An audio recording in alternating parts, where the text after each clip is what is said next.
Hi മക്കളെ, welcome back to Xylem learning. It's me VK. നമ്മുടെ time table ഒക്കെ വന്നിട്ടുണ്ട് ഓണ പരീക്ഷയ്ക്കുള്ള.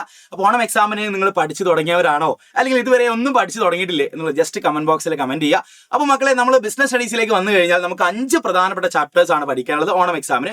അപ്പോൾ തീർച്ചയായിട്ടും ഈ ചാപ്റ്റർ കൃത്യമായിട്ട് റിവൈസ് ചെയ്യണം. റിവൈസ് ചെയ്യാന്ന് പറയുന്ന സമയത്ത് ഓരോരോ ചോദ്യങ്ങൾ വെച്ചുകൊണ്ടായിരിക്കണം നിങ്ങൾ കോൺസെപ്റ്റുകൾ പഠിക്കേണ്ടത്. ഇനി നിങ്ങൾക്ക് ഇതുവരെ പഠിച്ചു തുടങ്ങാത്ത വിദ്യാർത്ഥികളാണ്, അല്ലെങ്കിൽ നിങ്ങൾക്ക് പഠിച്ചിട്ടൊന്നും മനസ്സിലാവുന്നില്ല എന്നുണ്ടെങ്കിൽ നമ്മളെ യുവ ബാച്ചിൽ അതിനുള്ള ഉത്തരമുണ്ട് മക്കളെ. നമ്മൾ ഓരോ ചാപ്റ്റേഴ്സും കൃത്യമായിട്ട് റിവൈസ് ചെയ്ത് പോകുന്നുണ്ട്. സോ ഇപ്പോൾ നിങ്ങൾ യുവ ബാച്ചിലേക്ക് ജോയിൻ ചെയ്യുകയാണെങ്കിൽ നിങ്ങൾക്ക് ഓഫറോടുകൂടി ജോയിൻ ചെയ്യാൻ വേണ്ടി പറ്റും. ഒപ്പം തന്നെ ഓണം എക്സാമിലേക്ക് നിങ്ങൾ എക്സ്പെക്ട് ചെയ്തതിനേക്കാൾ മാർക്ക് നിങ്ങൾക്ക് സ്കോർ ചെയ്യാൻ വേണ്ടി പറ്റും. ഫുൾ മാർക്ക് തന്നെ സ്കോർ ചെയ്യാൻ വേണ്ടി പറ്റും. സോ നിങ്ങൾ ആകെ ചെയ്യേണ്ടത് ഇത്ര മാത്രമേ ഉള്ളൂ. പ്ലേ സ്റ്റോർ വഴിയോ ആപ്പ് സ്റ്റോർ വഴിയോ നമ്മുടെ സൈലത്തിന്റെ ആപ്പ് ഡൗൺലോഡ് ചെയ്യുക. ഇന്ന് ഡയറക്റ്റ് നമ്മൾ ആപ്പ് പർച്ചേസ് ചെയ്യാവുന്നതാണ്. അല്ലെങ്കിൽ നിങ്ങൾ സ്ക്രീനിലൊരു നമ്പർ കൊടുത്തിട്ടുണ്ട്. ഈ നമ്പറിലേക്ക് നിങ്ങൾക്ക് എന്ത് ചെയ്യാം, ഡയറക്റ്റ് വിളിച്ചിട്ട് അഡ്മിഷൻ എടുക്കാവുന്നതാണ്. സോ ഇത്തരത്തിൽ യുവ ബാച്ചിലേക്ക് ഓണം എക്സാം മാത്രമല്ല, ക്രിസ്മസ് എക്സാമും അതേപോലെ തന്നെ ഫൈനൽ എക്സാം വരെ വരുന്നുണ്ട്. സോ നിങ്ങൾക്ക് ഈ ഒരു അക്കാഡമിക് ഇയർ കംപ്ലീറ്റ് ആയിട്ട് സിസ്റ്റമാറ്റിക് ആയിട്ട് നിങ്ങളുടെ സ്റ്റഡി കൊണ്ടുപോകാൻ വേണ്ടി പറ്റും. സോ ഈ വീഡിയോ നമ്മൾ ഡിസ്കസ് ചെയ്യാൻ വേണ്ടി പോകുന്ന +2 ബിസിനസ് സ്റ്റഡീസിലെ ആദ്യത്തെ 2 ചാപ്റ്റേഴ്സ് ആയിട്ടുള്ള nature and significance of management and principles of management എന്നീ 2 ചാപ്റ്റേഴ്സിലെ ഈ വരുന്ന ഓണം എക്സാമിന് ചോദിക്കാൻ സാധ്യതയുള്ള ഏറ്റവും പ്രധാനപ്പെട്ട ചോദ്യങ്ങളാണ്. ഈ ചോദ്യങ്ങളും അതിന്റെ ഉത്തരങ്ങളും പഠിക്കാതെ ഓണം എക്സാം എഴുതാൻ നിങ്ങൾ പോകരുത്. അത്രയും ഇമ്പോർട്ടന്റ് ആയിട്ടുള്ള ക്വസ്റ്റ്യൻസ് നമ്മൾ ഡിസ്കസ് ചെയ്യാൻ വേണ്ടി പോകുന്നത്. അപ്പോൾ വീഡിയോയിലേക്ക് കടക്കുന്നതിന് മുന്നേ ഈ വീഡിയോയുമായി ബന്ധപ്പെട്ട നിങ്ങളുടെ വാല്യുബിൾ ആയിട്ടുള്ള കമന്റ്സും ഒപ്പം തന്നെ നിങ്ങൾ ഈ വീഡിയോ മാക്സിമം നിങ്ങളുടെ ഫ്രണ്ട്സിലേക്ക് ഷെയർ ചെയ്ത് കൊടുക്കുക. ഓണം എക്സാം എഴുതാൻ വേണ്ടി പോകുന്ന എല്ലാവരും കൃത്യമായിട്ട് പഠിക്കട്ടെ, മാക്സിമം സ്കോർ ചെയ്യട്ടെ. സോ നമ്മുടെ ഒന്നാമത്തെ ചോദ്യം എന്ന് പറഞ്ഞിട്ടാണെങ്കിൽ, what do you mean by management, list out any 4 features of it. ഇങ്ങനെ ഒരു ചോദ്യം മക്കളെ 5 മാർക്കിന് അല്ലെങ്കിൽ 4 മാർക്കിന് പരീക്ഷയ്ക്ക് സാധാരണഗതിയിൽ കാണാറുണ്ട്, എക്സ്പെഷ്യലി ഓണം എക്സാമിന്. അപ്പം തീർച്ചയായിട്ടും മാനേജ്മെന്റിന്റെ ഒരു ഡെഫിനിഷൻ നിങ്ങൾ പഠിച്ചു വെക്കണം. ഒപ്പം തന്നെ മാനേജ്മെന്റുമായി ബന്ധപ്പെട്ട 4 പ്രത്യേകതകൾ അല്ലെങ്കിൽ ഫീച്ചേഴ്സ് നിർബന്ധമായിട്ടും പഠിച്ചു വെക്കുക. സോ 2 സിമ്പിൾ ആയിട്ടുള്ള ഡെഫിനിഷൻസ് ആണ് ഇവിടെ കൊടുത്തിട്ടുണ്ട്. Management is the art of getting things done through other people, Mary Parker ഫോലറ്റിന്റെ ഡെഫിനിഷൻ ആണ്. ഇനി അതല്ല, management is what a manager does എന്ന ഡെഫിനിഷൻ ഉണ്ട്. പീറ്റർ എഫ് ഡ്രക്ക് എന്ന ഡെഫിനിഷൻ ആണ്. ഇതിൽ ഏതെങ്കിലും കൃത്യമായിട്ട് ഒന്നെങ്കിലും നിങ്ങൾ എന്തായാലും പഠിച്ചു വെക്കേണ്ടതുണ്ട്. അല്ലെങ്കിൽ ഇത് രണ്ടും എഴുതി വിചാരിച്ചിട്ട് കുഴപ്പമൊന്നുമില്ല. രണ്ടും സിമ്പിൾ ആയിട്ട് പഠിക്കാൻ വേണ്ടി പറ്റുന്ന ഡെഫിനിഷൻസ് ആണ് കേട്ടോ. ഇനി മാനേജ്മെന്റ് ഫീച്ചേഴ്സിലേക്ക് വന്നു കഴിഞ്ഞാൽ ഗോൾ ഓറിയന്റഡ് ആണ്, പെർവാസീവ് ആണ്, മൾട്ടി ഡയമെൻഷനൽ ആണ്, കണ്ടിന്യൂസ് പ്രോസസ്, ഗ്രൂപ്പ് ആക്ടിവിറ്റി. അപ്പൊ ഇങ്ങനെയുള്ള സിമ്പിൾ ആയിട്ടുള്ള ഫീച്ചേഴ്സും അതിന്റെ കൂടെ പഠിച്ചു വെക്കുകയാണെങ്കിൽ 4 മാർക്ക് അല്ലെങ്കിൽ 5 മാർക്ക് സുഖസുന്ദരമായിട്ട് നിങ്ങൾക്ക് എഴുതിയെടുക്കാവുന്നതാണ്. അപ്പൊ 4 മാർക്കിന് ചോദിച്ചു കഴിഞ്ഞാൽ എന്ത് ചെയ്യുക, നിങ്ങൾ ഷോർട്ട് ആയിട്ട് ഇതിന്റെ എക്സ്പ്ലനേഷൻ കൂടി കൊടുക്കണേ. എക്സ്പ്ലനേഷൻ കൂടി എന്ത് ചെയ്യേണ്ടതുണ്ട്, ഷോർട്ട് ആയിട്ട് കൊടുക്കേണ്ടതുണ്ട്. ഇനി അടുത്ത ചോദ്യം, briefly explain the objectives of management. മാനേജ്മെന്റിന്റെ പ്രധാനപ്പെട്ട ലക്ഷ്യങ്ങൾ എന്താണ്, ഒബ്ജക്റ്റീവ്സ് എന്താണ് മക്കളെ? 3 മാർക്കിന് ആണ് ഈ ഒരു പെർട്ടിക്കുലർ ഏരിയനെ ബേസ് ചെയ്തുകൊണ്ട് ചോദ്യങ്ങൾ വരാറുള്ളത്. അല്ലെങ്കിൽ ഒരുപക്ഷെ 1 മാർക്കിനോ അല്ലെങ്കിൽ 2 മാർക്കിനോ ഏതെങ്കിലും ഒരു ഒബ്ജക്റ്റീവുമായി ബന്ധപ്പെട്ട ചോദ്യം ചോദിക്കാറുണ്ട്. അപ്പൊ ജനറലി മാനേജ്മെന്റിന് 3 പ്രധാനപ്പെട്ട ലക്ഷ്യങ്ങളാണുള്ളത്. ഒന്നാമത്തെ ഒബ്ജക്റ്റീവ് എന്ന് പറഞ്ഞു കഴിഞ്ഞാൽ ഓർഗനൈസേഷണൽ ഒബ്ജക്റ്റീവ് ആണ്. രണ്ടാമത്തെ ഒബ്ജക്റ്റീവ് എന്ന് പറയുന്നത് സോഷ്യൽ ഒബ്ജക്റ്റീവ് ആണ്. മൂന്നാമത്തെ പേഴ്സണൽ ഒബ്ജക്റ്റീവ് ആണ്. ഇനി ഓർഗനൈസേഷണൽ ഒബ്ജക്റ്റീവ് പഠിക്കാൻ വേണ്ടി ഒരു കോഡ് ഉണ്ട്, GPS എന്ന് പഠിച്ചാൽ മതി. Growth, profit, survival. എന്ത് സിമ്പിൾ അല്ലേ. ഇനി സോഷ്യൽ ഒബ്ജക്റ്റീവ്സിലേക്ക് വരുന്ന സമയത്ത് സാമൂഹികപരമായിട്ടുള്ള ലക്ഷ്യങ്ങളാണ്. അതിൽ നമുക്ക് ക്വാളിറ്റി ഗുഡ്സും അതേപോലെ തന്നെ സർവീസസും ഫെയർ പ്രൈസസിൽ കൊടുക്കുന്നതായിരിക്കും. അതേപോലെ തന്നെ honest and prompt payment of tax to the government, ഗവൺമെന്റിലേക്ക് ഹോണസ്റ്റ് ആയിട്ട് ടാക്സ് പേയ്മെന്റ് ചെയ്യുന്നൊക്കെ ആയിരിക്കും സോഷ്യൽ ഒബ്ജക്റ്റീവ്സ് എന്ന് പറയുന്നത്. ഇനി ഈ പറയുന്ന പേഴ്സണൽ ഒബ്ജക്റ്റീവ്സിലേക്ക് വന്നു കഴിഞ്ഞാൽ റെമ്യൂണറേഷൻ കൊടുക്കുന്നത്, അതാർക്ക് എംപ്ലോയീസിന് ഫെയർ ആയിട്ടുള്ള റെമ്യൂണറേഷൻ കൊടുക്കുന്നത്, അതേപോലെ തന്നെ ബെറ്റർ വർക്കിംഗ് കണ്ടീഷൻസ് ഒക്കെ ഒരുക്കി കൊടുക്കുന്നതാണ് പേഴ്സണൽ ഒബ്ജക്റ്റീവ്സിൽ നിന്ന്. അപ്പം ഇത് കൃത്യമായിട്ട് വളരെ സിമ്പിൾ ആയിട്ട് നിങ്ങൾക്ക് പഠിക്കാൻ വേണ്ടി പറ്റുന്ന ഒരു ഏരിയയും കൂടിയാണ്. സോ പഠിച്ചു വെച്ചേക്കാം. 3 മാർക്ക് അല്ലെങ്കിൽ 4 മാർക്ക് അല്ലെങ്കിൽ 2-1 മാർക്ക് എന്തായാലും ഇതുമായി ബന്ധപ്പെട്ട ചോദ്യം ഉണ്ടാവും. ഇനി അടുത്ത ചോദ്യമാണ്, management is considered to be both an art and science. Management ആർട്ടായിട്ട് കൺസിഡർ ചെയ്യുന്നുണ്ട്, സയൻസ് ആയിട്ട് കൺസിഡർ ചെയ്യുന്നുണ്ട്, പ്രൊഫഷൻ ആയിട്ട് കൺസിഡർ ചെയ്യുന്നുണ്ട്. അതായത് നേച്ചർ ഓഫ് മാനേജ്മെന്റുമായി ബന്ധപ്പെട്ട ടോപ്പിക്കുമായി നേച്ചർ ഓഫ് മാനേജ്മെന്റുമായി ബന്ധപ്പെട്ട ചോദ്യമാണിത്. അപ്പൊ മക്കളെ ഓർത്ത് വെച്ചേക്കുക, നേച്ചർ ഓഫ് മാനേജ്മെന്റുമായി ബന്ധപ്പെട്ട ചോദ്യം 1 മാർക്ക്, 2 മാർക്ക്, 3 മാർക്കിനൊക്കെ എന്ത് ചെയ്യാറുണ്ട്, പരീക്ഷയ്ക്ക് ചോദിക്കാറുണ്ട്. സോ ഈ ഒരൊറ്റ ടേബിൾ നിങ്ങൾ പഠിക്കുകയാണെന്നുണ്ടെങ്കിൽ അതിന് ഏത് ചോദ്യം ചോദിച്ചു കഴിഞ്ഞാൽ നിങ്ങൾക്ക് എഴുതാൻ വേണ്ടി പറ്റും. അപ്പൊ നിങ്ങൾ ഓർക്കേണ്ട കാര്യം എന്ന് പറഞ്ഞു കഴിഞ്ഞാൽ മാനേജ്മെന്റ് ആസ് എൻ ആർട്ട് എന്ന സ്പെസിഫൈ ചെയ്യുന്ന അതിന്റെ ഫീച്ചേഴ്സ് പഠിച്ചു വെക്കുക. Personal skill, existence of theoretical knowledge, personalised application based on practice and creativity. അപ്പോൾ ഇതുമായി ബന്ധപ്പെട്ട ആർട്ടുമായി ബന്ധപ്പെട്ട ഫീച്ചേഴ്സ് ആണ്. ഇത് കൃത്യമായിട്ട് പഠിച്ചു വെക്കുക. ഇനി മാനേജ്മെന്റ് ഒരു സയൻസ് ആണ് എന്ന് പറയുന്ന ഫീച്ചേഴ്സ് ഉണ്ട്. ഒന്നാമതായിട്ട് സിസ്റ്റമാറ്റൈസ്ഡ് ബോഡി ഓഫ് നോളേജ് ആണ്. Principles based on experimentation, universal validity. ഇപ്പോൾ 3 ഉള്ളൂ. അത് സിമ്പിൾ ആയിട്ട് എന്ത് ചെയ്യുക, പഠിച്ചു വെച്ചോളൂ. ദെൻ പ്രൊഫഷൻ ആണെന്ന് പറയുന്ന സമയത്ത് well defined body of knowledge ആണ്. റെസ്ട്രിക്റ്റഡ് എൻട്രി ആണ്. Professional association, service motive. ഇതൊക്കെയാണ് മാനേജ്മെന്റ് ഒരു പ്രൊഫഷൻ ആണ് എന്ന് പറയുന്നതിന്റെ പ്രത്യേകത. സോ ഇത് നിങ്ങൾ ഈ ടേബിൾ ആയിട്ട് ഒരു ബുക്കിൽ വരച്ചു വെക്കുകയാണെങ്കിൽ റിവൈസ് ചെയ്യാനൊക്കെ എളുപ്പമായിരിക്കും. സോ ഇത് കൃത്യമായിട്ട് എന്ത് ചെയ്യുക, നോട്ട് ചെയ്തേക്കാം കേട്ടോ. ഇനി നമ്മുടെ അടുത്ത ചോദ്യമാണ്, write any 2 functions of top, middle, lower level management. നമുക്കറിയാം ലെവൽസ് ഓഫ് മാനേജ്മെന്റ് എന്ന ടോപ്പിക് വളരെ സിമ്പിൾ ആയിട്ട് നമുക്ക് പഠിക്കാൻ വേണ്ടി പറ്റുന്ന ഒരു ഏരിയ കൂടിയാണ്. നമുക്കറിയാം ഓർഗനൈസേഷനിലെ ഹൈറാർക്കിയൽ പൊസിഷനിങ്ങിനെയാണ് നമ്മൾ എന്ത് വിളിക്കുക, ലെവൽസ് ഓഫ് മാനേജ്മെന്റ് എന്ന് വിളിക്കുക. അപ്പം ഓരോ ലെവൽസിനും, അതായത് top level, middle level, lower level, ഓരോരുത്തർക്കും ഓരോരോ ഫംഗ്ഷൻസ് അല്ലെങ്കിൽ ഡ്യൂട്ടീസ് ഉണ്ട്. ഇതാ ഈ ഒരൊറ്റ ടേബിൾ പഠിക്കുകയാണെന്നുണ്ടെങ്കിൽ ഇതുമായി ബന്ധപ്പെട്ട ഏത് ചോദ്യം ചോദിക്കുകയാണെങ്കിൽ മക്കൾക്ക് എഴുതാൻ വേണ്ടി പറ്റും. സോ മക്കളെ ശ്രദ്ധിക്കുക, ടോപ്പ് ലെവൽ മാനേജ്മെന്റ് എന്ന് പറഞ്ഞു കഴിഞ്ഞാൽ ഒരു ഓർഗനൈസേഷന്റെ ഏറ്റവും തലപ്പത്ത് നിൽക്കുന്ന ആളുകളാണ്. അവരെന്താ ജനറൽ ചെയ്യുക, formulate the overall organisational goals and strategies. ഓർഗനൈസേഷന്റെ ഗോളും സ്ട്രാറ്റജീസ് ഒക്കെ അവരാണ് ഫോർമുലേറ്റ് ചെയ്യുന്നത്. ഒപ്പം തന്നെ responsible for the success and failure of the organisation. ആ ഓർഗനൈസേഷന്റെ ഫെയിലിയർ ആണെങ്കിലും സക്സസ് ആണെങ്കിലും എല്ലാം റെസ്പോൺസിബിൾ ആർക്കായിരിക്കും, ടോപ്പ് ലെവലിനായിരിക്കും. അതേപോലെ തന്നെ എല്ലാ ബിസിനസ് ആക്ടിവിറ്റീസും കണ്ടക്ട് ചെയ്യുന്ന അവരാണ്. അതേപോലെ തന്നെ മെയിൻറ്റെയിൻ ഗുഡ് കോൺടാക്ട് വിത്ത് ഔട്ട്സൈഡ് വേൾഡ്, അല്ലെ പുറത്തുള്ള ആളുകളുമായിട്ട് നല്ല കോൺടാക്ട് വെക്കുന്നു. ഗവൺമെന്റ്, സപ്ലയേഴ്സ്, ക്രെഡിറ്റേഴ്സ്, ഇങ്ങനെയുള്ള ആളുകളുമായിട്ട് എന്ത് ചെയ്യുന്നു, നല്ല കോൺടാക്ട് വെക്കുന്നു.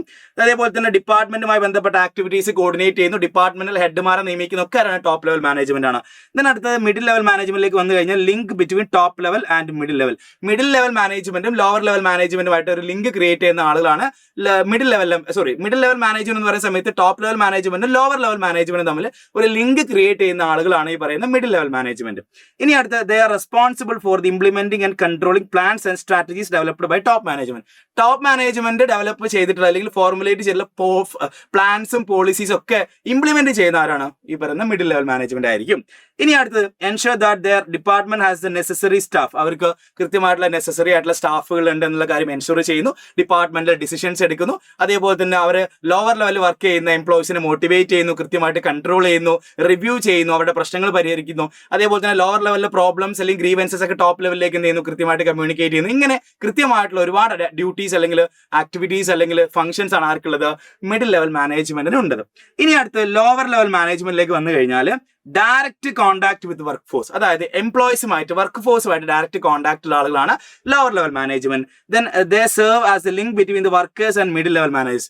മിഡിൽ ലെവൽ മാനേജ്മെന്റുമായിട്ടും വർക്കേഴ്സുമായിട്ട് കോൺടാക്ട് ചെയ്യുന്ന ആളുകളാണ് ആരെന്ന് പറഞ്ഞു കഴിഞ്ഞാൽ lower level management. Lower level management വിളിക്കുന്ന മറ്റൊരു പേര് സൂപ്പർവൈസറി മാനേജ്മെന്റ് ആണ്. അതേപോലെ തന്നെ ensure availability of resources and good quality output, provide guidance and training to workers, അല്ലെ വർക്കേഴ്സിന് ഗൈഡൻസും ട്രെയിനിങ്ങും കാര്യങ്ങളൊക്കെ പ്രൊവൈഡ് ചെയ്യുന്നത് ലോവർ ലെവലാണ്. അപ്പം ഇതെല്ലാം നിങ്ങൾ എന്ത് ചെയ്യുക, ഈ ടേബിൾ വരച്ചു കഴിഞ്ഞാൽ നിങ്ങൾക്ക് സിമ്പിൾ ആയിട്ട് എന്ത് ചെയ്യാം, പഠിക്കാവുന്നതാണ് കേട്ടോ. ഇനി നമ്മുടെ അടുത്ത ചോദ്യം എന്ന് പറയുന്നത്, discuss the 5 major functions of management. വളരെ സിമ്പിൾ ആയിട്ടുള്ള ചോദ്യമാണ്. ചില സമയത്ത് ഇങ്ങനെ ചോദിക്കാറുണ്ട്, ഒരു മാനേജർ ഒരു ഓർഗനൈസേഷനിലേക്ക് അപ്പോയിന്റ്മെന്റ് ചെയ്യുകയാണെന്നുണ്ടെങ്കിൽ അദ്ദേഹം പെർഫോം ചെയ്യേണ്ട ബേസിക് ആയിട്ടുള്ള മാനേജറിയൽ ഫംഗ്ഷൻസ് എന്തൊക്കെയാണ്? ഇങ്ങനെ ചോദ്യം കാണുന്ന സമയത്ത് പെട്ടെന്ന് കൺഫ്യൂഷൻ ആവും, ദൈവമേ ഇതെന്താ മാനേജറിയൽ ഫംഗ്ഷൻസ് ഒരു മാനേജർ പെർഫോം ചെയ്യേണ്ട? സിമ്പിൾ ആണ്. എന്താണ്? അതായത് POS DC എന്ന് നിങ്ങൾ കോഡ് ആലോചിച്ചാൽ മതി. എന്താണ്? Planning, organising, staffing, directing and controlling. എളുപ്പമാണ്. POS DC എന്ന് നിങ്ങൾ എന്ത് ചെയ്താൽ മതി, ആലോചിച്ചാൽ മതി. ഇതാ ദീസ് ആർ മാനേജ്മെന്റ് ഫംഗ്ഷൻസ്. എന്തൊക്കെയാണ് മക്കളെ? ഒന്ന് വായിച്ചു നോക്കിയ മക്കളെ. Planning, organising, staffing, directing and controlling. ഒരു കാര്യം പ്രത്യേകം ഓർമ്മിച്ച് വെക്കുക, അതായത് ഇത് ഓർഡറിൽ എഴുതിയിട്ടില്ല എന്നുണ്ടെങ്കിൽ എന്ത് ചെയ്യുക, മാർക്ക് നഷ്ടപ്പെടാനുള്ള സാധ്യതയുണ്ട് മക്കൾ. അതുകൊണ്ടാണ് ഞാൻ ഈ കോഡും കൃത്യമായിട്ട് പറഞ്ഞിട്ടുള്ളത്. Planning, organising, staffing, directing and controlling. അപ്പോൾ കൃത്യമായിട്ട് പഠിച്ചു വെച്ചേക്കുക POS DC എന്ന് കേട്ടോ. അപ്പോൾ 5 മാർക്കിനാണ് ഈ ഒരു ഏരിയയുമായി ബന്ധപ്പെട്ട് എന്ത് ചെയ്യാറുള്ളത്, ചോദ്യങ്ങൾ വരാറുള്ളത്. 5 മാർക്സിന്റെ ക്വസ്റ്റ്യൻ ചോദിക്കാൻ സാധ്യതയുണ്ട്. അപ്പോൾ കൃത്യമായിട്ട് എന്ത് ചെയ്യുക, പഠിച്ചു വെക്കുക. ഇനി അടുത്താണ്, what is coordination? Even though നിങ്ങളുടെ പ്രീവിയസ് ഇയർ ക്വസ്റ്റ്യൻ ആയിട്ട്, അതായത് ലൈക്ക് മാർച്ചിലെ ക്വസ്റ്റ്യൻ ആയിട്ട്, മാർച്ചിലെ പബ്ലിക് എക്സാമിന്റെ ക്വസ്റ്റ്യൻ ആയിട്ട് ചോദിക്കാൻ സാധ്യതയുള്ള ഏറ്റവും പ്രധാനപ്പെട്ട ഏരിയ ആണ് കോർഡിനേഷൻ. എന്താണ് കോർഡിനേഷന്റെ പ്രത്യേകതകളോ കോർഡിനേഷൻ ഇമ്പോർട്ടൻസോ ചോദിച്ചുകൊണ്ടുള്ള ഒരു 3 മാർക്ക് അല്ലെങ്കിൽ 4 മാർക്കിന് ചോദ്യങ്ങൾ ഉണ്ടാവാൻ ചാൻസ് ഉണ്ട് ഓണം എക്സാമിനും. സോ കോർഡിനേഷൻ എന്താണെന്നുള്ള കാര്യം കൃത്യമായിട്ട് പഠിച്ചു വെക്കുക. കോർഡിനേഷൻ എന്ന് പറഞ്ഞു കഴിഞ്ഞാൽ management refers the process of integrating the activities of different units of an organization to achieve the organization goal. ഒരു ഓർഗനൈസേഷനിൽ ഒരുപാട് ആക്ടിവിറ്റീസ് നടക്കുന്നുണ്ട്. ഈ ആക്ടിവിറ്റീസിനെല്ലാം ഇന്റഗ്രേറ്റ് ചെയ്യുന്നു, അല്ലെ, അല്ലെങ്കിൽ ബൈൻഡ് ചെയ്യുന്നു, ഒരുമിച്ച് വെക്കുന്ന ഒരു പ്രോസസ്സിനെ വിളിക്കുന്ന പേരാണ്, അല്ലെങ്കിൽ ഒരു ഫംഗ്ഷനെ വിളിക്കുന്ന പേരാണ് കോർഡിനേഷൻ. കോർഡിനേഷനെ എസെൻസ് ഓഫ് മാനേജ്മെന്റ് എന്ന് പറയാറുണ്ട് കേട്ടോ. എന്താണ് എസെൻസ് ഓഫ് മാനേജ്മെന്റ് എന്നും പറയാറുണ്ട്. ഇനി കോർഡിനേഷന്റെ ഫീച്ചേഴ്സിലേക്ക് വന്നു കാണുകയാണെങ്കിൽ ഇതാ, coordination integrate group effort, unity of efforts ensure ചെയ്യുന്നു, കണ്ടിന്യൂസ് പ്രോസസ് ആണ്. Coordination is A pervasive function. Coordination is A responsibility of all managers and coordination is A deliberate function. അപ്പോൾ ഇതിൽ ഏതെങ്കിലും ഒരു 3 4 നിർബന്ധമായിട്ട് നിങ്ങൾ എന്ത് ചെയ്യുക, ഈ ഒരു ഏരിയയുമായി ബന്ധപ്പെട്ട് കൃത്യമായിട്ട് ഓർത്ത് വെച്ചേക്ക് കേട്ടോ. ഇനി നമ്മുടെ രണ്ടാമത്തെ ചാപ്റ്ററിൽ ആദ്യത്തെ ചോദ്യം, വാട്ട് ഈസ് സയന്റിഫിക് മാനേജ്മെന്റ്? എന്താണ് സയന്റിഫിക് മാനേജ്മെന്റ് എന്ന് പറയുന്നത്? Briefly explain the various techniques of scientific management propounded by FW Taylor. FW Taylor എന്ന് പറഞ്ഞിട്ടാണെങ്കിൽ മക്കളെ ഫാദർ ഓഫ് സയന്റിഫിക് മാനേജ്മെന്റ് ആണ് കേട്ടോ. എന്താണ്? ഫാദർ ഓഫ് സയന്റിഫിക് മാനേജ്മെന്റ് ആണ് ആരെന്ന് പറഞ്ഞു കഴിഞ്ഞാൽ FW ടൈലർ എന്ന് പറയുന്നത്. അപ്പോൾ ഒരു മാർക്കിന് ചോദ്യമായിട്ട് വരാൻ ചാൻസ് ഉണ്ട്, കൃത്യമായിട്ട് ശ്രദ്ധിച്ചു വെച്ചേക്കാം കേട്ടോ. അപ്പോൾ ചോദ്യം ഇതാണ്, എന്താണ് സയന്റിഫിക് മാനേജ്മെന്റ് എന്ന് ചോദിച്ചു. സിമ്പിൾ ആണ്. സയന്റിഫിക് ആയിട്ടുള്ള മെത്തേഡുകളും അല്ലെങ്കിൽ ടെക്നിക്കും ഒക്കെ എവിടെ യൂസ് ചെയ്യുക? മാനേജ്മെന്റിൽ യൂസ് ചെയ്യുക. ഇതാണ് സയന്റിഫിക് മാനേജ്മെന്റ് എന്ന് പറഞ്ഞു കഴിഞ്ഞാൽ. ഇനി സയന്റിഫിക് മാനേജ്മെന്റിൽ FW ടൈലർ പ്രൊപ്പൗണ്ട് ചെയ്തിട്ടുള്ള കൊണ്ടുവന്നിട്ടുള്ള പ്രധാനപ്പെട്ട ടെക്നിക്സുകൾ എന്തൊക്കെയാണെന്നുള്ള പറയാം. ചോദ്യങ്ങൾ എപ്പോഴും പരീക്ഷയ്ക്ക് ചോദിക്കാറുണ്ട്. ഇതിൽ ഫംഗ്ഷൻ ഫോർമാൻഷിപ്പ് എപ്പോഴും പരീക്ഷയ്ക്ക് ചോദിക്കുന്ന ഒരു ഏരിയ ആണ്. അപ്പൊ ചിത്രമൊക്കെ കൃത്യമായിട്ട് നിങ്ങൾ എന്ത് ചെയ്യണം, മനസ്സിലേക്ക് ഓടി വരേണ്ടതുണ്ട്. അപ്പം ഫാക്ടറി മാനേജറെ എന്ത് ചെയ്യുന്നു, പ്ലാനിംഗ് ഇൻചാർജും പ്രൊഡക്ഷൻ ഇൻചാർജിന്റെ കീഴിലാക്കി ഡിവൈഡ് ചെയ്തിട്ടുണ്ട് അല്ലെ. Instruction card clerk, route clerk, time and cost clerk, disciplinarian. ഇനി പ്രൊഡക്ഷൻ ഇൻചാർജിലേക്ക് വന്നു കഴിഞ്ഞാൽ speed boss, gang boss, repair boss, inspector. ഇത് ഓർക്കാൻ ഒരു കോഡൊക്കെ ഉണ്ട്. എങ്ങനെയാണോ പ്ലാൻ ചെയ്യുന്നത് അല്ലെ, ക്ലർക്കുമാരായിരിക്കും. എങ്ങനെ? ഡിസിപ്ലിൻഡ് മാനറിൽ. ഇനി ഇവിടെ നോക്കിക്കാണെങ്കിൽ പ്രൊഡ്യൂസ് ചെയ്യുന്നത് അല്ലെ, പ്രൊഡ്യൂസ് ചെയ്യുന്നത് ബോസുമാരാണ്. അത് ചെക്ക് ചെയ്യുന്നത് ഇൻസ്പെക്ടറാണ്. അങ്ങനെ ആലോചിച്ചാൽ മതി. ഇതാണ് പ്ലാൻ ചെയ്യുന്ന ക്ലർക്കുമാരാണ് ഡിസിപ്ലിൻ മാനറിൽ. പ്രൊഡ്യൂസ് ചെയ്യുന്ന ബോസുമാരാണ്. അത് ചെക്ക് ചെയ്യുന്ന ആരാണ്? ഇൻസ്പെക്ടറാണ്. ചെക്ക് ചെയ്യുക. ഇൻസ്പെക്ടർ എപ്പോഴും എന്ത് ചെയ്യും? ചെക്ക് ചെയ്യും അല്ലേ. അപ്പൊ അങ്ങനെ ആലോചിച്ചാൽ മതി. ഇനി അടുത്തത് standardisation and simplification of work, method study, motion study, time study, fatigue study, differential piece wage system. ഇതൊക്കെ ചോദിക്കാറുണ്ട്. അപ്പൊ ടെക്നിക്സുമായി ബന്ധപ്പെട്ട ചോദ്യം ഷുവർ ആണ്. നിർബന്ധമായിട്ടും ഈ 7 ടെക്നിക്സ് എന്ത് ചെയ്യുക, നിങ്ങൾ ഓർത്ത് വെച്ചേക്കുക, കൃത്യമായിട്ട് പഠിച്ചേക്കുക. ഇനി നമ്മളുടെ അടുത്ത ചോദ്യമാണ്, explain the following principles of management given by Fayol with examples. അപ്പോൾ മക്കളെ ഹെൻറി ഫയോളിന്റെ 14 പ്രിൻസിപ്പിൾസ് എല്ലാം പരീക്ഷയ്ക്ക് ചോദിക്കണം എന്നില്ല. ചിലപ്പം ഏതെങ്കിലും 8 എണ്ണമോ, ചിലപ്പോൾ ഇതേപോലെ 4 എണ്ണമോ, ചിലപ്പോൾ 6 എണ്ണമോ 5 എണ്ണമോ ഒക്കെ ആയിരിക്കും എന്ത് ചെയ്യുക, പരീക്ഷയ്ക്ക് ചോദിക്കുക. ഏത് വേണമെങ്കിലും നിങ്ങളോട് ചോദിക്കാം. ഇങ്ങനെ the unity of direction explain ചെയ്യാൻ വേണ്ടി പറയുന്നു, equity, esprit, de corps, order, centralisation and decentralisation, initiative. ഇങ്ങനെ ഏതെങ്കിലും ഒരു 5 പ്രിൻസിപ്പിൾ അല്ലെങ്കിൽ 4 പ്രിൻസിപ്പിൾ കൊടുത്തിട്ട് എക്സ്പ്ലെയിൻ ചെയ്യാൻ വേണ്ടി പറയാം. സോ ദാറ്റ് മീൻസ് നിങ്ങൾ എന്ത് ചെയ്യണം, ഈ 14 പ്രിൻസിപ്പിൾ എന്ത് ചെയ്യണം, കൃത്യമായിട്ട് പഠിച്ചെങ്കിൽ മാത്രമേ എന്ത് ചെയ്യാൻ വേണ്ടി പറ്റുള്ളൂ. അതിന് ഏത് പ്രിൻസിപ്പിൾ ചോദിച്ചു കഴിഞ്ഞാലും എഴുതാൻ വേണ്ടി പറ്റുള്ളൂ. സോ കൃത്യമായിട്ട് എന്ത് ചെയ്യുക, പഠിച്ചു വെച്ചേക്കുക. 14 പ്രിൻസിപ്പിൾസും പരീക്ഷയ്ക്ക് എഴുതാനുണ്ടാവില്ല. 8 എണ്ണമോ ഈ പറയുന്ന 5 എണ്ണമോ 4 എണ്ണമോ ഒക്കെ എഴുതാണ്ടായിരിക്കുള്ളൂ. പക്ഷെ ഏത് വേണമെങ്കിലും എന്ത് ചെയ്യാം, ചോദിക്കാം. അപ്പൊ ഈ പ്രിൻസിപ്പിൾസ് പഠിക്കാൻ വേണ്ടി ഒരു കോഡൊക്കെ ഇവിടെ ഉണ്ട്. എന്തൊക്കെയായിരുന്നു? ഡാഡ് UCUSSR OIC എന്ന് ഓർത്താൽ മതി. അപ്പൊ ഇതിൽ ഏത് പ്രിൻസിപ്പിൾ ചോദിക്കുകയാണെങ്കിൽ നിങ്ങൾക്ക് എന്ത് ചെയ്യാം, മനസ്സിൽ ഓർമ്മ ഉണ്ടാവും അല്ലേ. ഡാഡ് UCUSSR OIC എന്ന കോഡ് യൂസ് ചെയ്ത് കഴിഞ്ഞാൽ ഈ പ്രിൻസിപ്പിൾസ് ഓഫ് മാനേജ്മെന്റുമായി ബന്ധപ്പെട്ട സാധനം നിങ്ങൾക്ക് എന്ത് ചെയ്യാൻ വേണ്ടി, പ്രിൻസിപ്പിൾസ് എന്ത് ചെയ്യാൻ വേണ്ടി പറ്റും, എഴുതാൻ വേണ്ടി പറ്റും. അപ്പൊ കൃത്യമായിട്ട് എന്ത് ചെയ്യുക, പഠിച്ചു വെച്ചേക്ക്. അതിന് ഏത് വേണമെങ്കിലും ചോദിക്കാൻ സാധ്യതയുണ്ട്. ഇതിൽ ചോദിക്കാൻ സാധ്യതകളിൽ സാധ്യത എന്ന് പറയില്ലേ, അങ്ങനെ ഒരു സാധനമാണ് എന്ന് പറഞ്ഞാൽ സ്കാലാർ ചെയിൻ. സ്കാലാർ ചെയിൻ എന്ത് ചെയ്യുക, കൃത്യമായിട്ട് പഠിച്ചു വെച്ചേക്കുക. അതേപോലെ തന്നെ യൂണിറ്റി ഓഫ് കമാൻഡും യൂണിറ്റി ഓഫ് ഡയറക്ഷനും ചോദിക്കാറുണ്ട്, എസ്പിരിറ്റ്, ഡീകോപ്സും. ഇങ്ങനെ ഒരു 5 എണ്ണം എപ്പോഴും പരീക്ഷയ്ക്ക് റിപ്പീറ്റഡ് ആയിട്ട് ചോദിക്കുന്ന പ്രിൻസിപ്പിൾ ആയതുകൊണ്ടാണ് ഞാൻ ജസ്റ്റ് ഒന്ന് മാർക്ക് ചെയ്ത് വെച്ചത്. സോ ഇത് കൃത്യമായിട്ട് എന്ത് ചെയ്യാൻ നിങ്ങൾ പഠിച്ചു വെച്ചേക്കുക. ഇത്രയും ചോദ്യങ്ങളാണ് നമുക്ക് എന്ത് ചെയ്യാനുള്ളത് ഈ 2 ചാപ്റ്റേഴ്സുമായി ബന്ധപ്പെടുത്തിക്കൊണ്ട്. ഏറ്റവും ഇമ്പോർട്ടൻ്റ് ആണ്, നിങ്ങൾ ഒരിക്കലും സ്കിപ്പ് ചെയ്യാൻ വേണ്ടി പാടില്ലാത്ത ഈ ഒരു ഓണം എക്സാമിന് എന്തായാലും ചോദ്യങ്ങൾ ചോദിക്കാൻ സാധ്യതയുള്ള ഏറ്റവും പ്രധാനപ്പെട്ട ചോദ്യങ്ങളാണ് നമ്മളോട് പഠിപ്പിച്ചിട്ടുള്ളത്. സോ കൃത്യമായിട്ട് മനസ്സിലാക്കി വെക്കുക. ഇതൊക്കെ നിങ്ങൾ ഉറപ്പായിട്ടും റിവൈസ് ചെയ്യുന്ന സമയത്ത് ഒന്ന് എഴുതി നോക്കുക. എങ്ങനെയാണ് ഇതിന് എഴുതേണ്ടി വരിക, 5 മാർക്കിന് ചോദിച്ചു കഴിഞ്ഞാൽ 3 മാർക്കിന് ചോദിച്ചു കഴിഞ്ഞാൽ എങ്ങനെയാണ് ഇത് എഴുതേണ്ടത്, പ്രസന്റ് ചെയ്യേണ്ടത്. പ്രസന്റ് ചെയ്യുന്നതിന് വേറെ തന്നെ ഒരു സ്കില്ലാണ്. സോ എങ്ങനെ നിങ്ങൾ പ്രസന്റ് ചെയ്യുന്നു അതിനനുസരിച്ചായിരിക്കും നിങ്ങൾക്ക് എന്ത് ചെയ്യാൻ വേണ്ടി പറ്റുക, മാർക്ക് സ്കോർ ചെയ്യാൻ വേണ്ടി പറ്റുക. സോ ഈ കാര്യങ്ങളെല്ലാം ശ്രദ്ധിച്ചു വെക്കുക. അടിപൊളിയായിട്ട് പഠിക്കുക. സൈലം കൊമേഴ്സ് നിങ്ങളുടെ കൂടെ ഉണ്ടായിരിക്കും. So all the best guys.